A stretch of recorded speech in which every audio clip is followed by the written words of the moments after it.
Hello! Hello, hello, hello, hello, hello, hello, hello, hello, hello! Happy Easter, everyone! Hello! So, alam nyo na guys ang ating gagawin for tonight. Kasi, masamang pakiramdam ng aming head chef dito sa bahay. Yung aming head chef may lagnat at may sakit. So, ako ang nakatoka ngayon dito sa aming kitchen. So, alam nyo na ang ating mga gagawin. Look! Ang aming dinner for tonight. Kasi kung may sakit itong aming head chef ngayon, kailangan niya ng sabaw. Ito, magluluto tayo. Ito, alam mo guys, iniisip ko. Kasi malalaki itong aking isda ngayon. Itong aking dorada. Parang gusto kong mag-escabeche. Sa kung anong meron ako dyan na nagpa-viral nating video for today. Thank you for watching guys sa aking mga videos, mga old videos ko pa. So maraming salamat. So, let's start!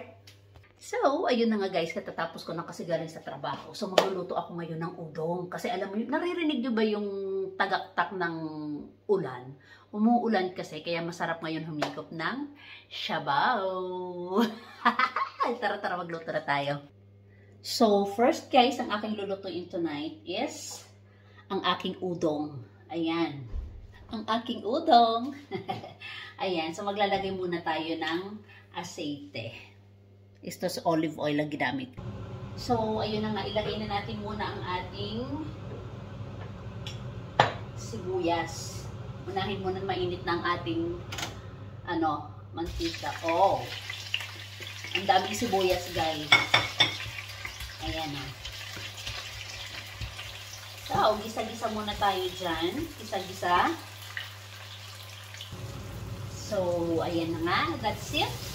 Ilagay na natin ngayon ang ating sardinas. Guys, sardinas lang itong aking isasahog sa ating, sa ating, tawag nito, udong, ating sabaw. Kasi papahigupin natin ngayon si Hefe ng, ng sabaw. Kailangan palagi siyang may sabaw guys. So, ayan.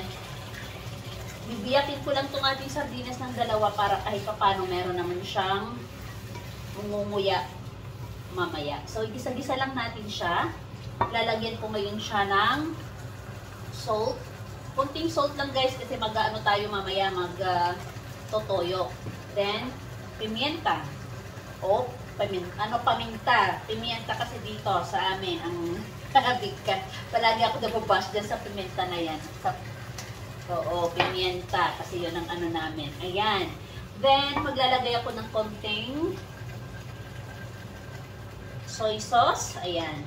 Pampakulay ng ating buhay. Alam nyo guys, itong ating pasta ng ating udong, sa totoo lang, nabilang ko to 28 pieces lang. Yung isa naman ay 23. Ewan ko kung paano nila ito sinukat. Ang liliit, guys. Hindi na ito katulad noon. Then, lastly tuloy. Ayan, ilalagay na natin ang ating water. Ayan. So, mag-water tayo. Hindi ako nagbawang, guys. Ayan. Lagyan natin ng tubig. Papakuluin natin to hanggat mamaya. Dadagdagan ko pa ng tubig. Teka lang. Kasi ulam na namin to hanggang bukas. Isisimot ko to dito, guys. Itong niya. Yung salsa niya. May salsa pa kasi ito. Ayan. So, lagyan pa natin ng konting tubig. Kasi malakas itong mag-absorb guys itong ating pasta. Then, tatakpan na natin ngayon para pakuluin ng ating pasta. Then later, titikman muna natin ang ating pasta kung paano. Then next, habang tayo ay nag-aantay dyan guys, ayan, mag-prito muna ako ng aking isda. Kasi yung aking anak hindi talaga kumakain sila ng sa kapatid isda. Ayaw nilang ayaw nilang kumain. Ayan. So, ayan na nga. Magpapainit tayo ngayon dito. At tayo may frito na ngayon ng isda. Ayan. So, ang dami nating kalat dito. So, magtapon na tayo ng basura. So, ayun na nga. Mainit na itong ating aceite para sa ating fish. So, lagay na natin muna ang ating fish. Oh, ayan, kumukulo na ang ating so ang ating para sa udong, lalagyan na natin ngayon ang pasta. So natikman ko na siya guys, tamang-tama lang ang kanyang alat. Hindi siya maalat, hindi rin siya Tingnan mo, ilang peraso lang yan. Kita nyo guys, kung ilang peraso lang. So, haluin. Ayan, nandyan na lahat ng ating pasta. At, takpan natin ulit at para kumulo siya. Lutuin na lang natin ito ng mga 5 minutes.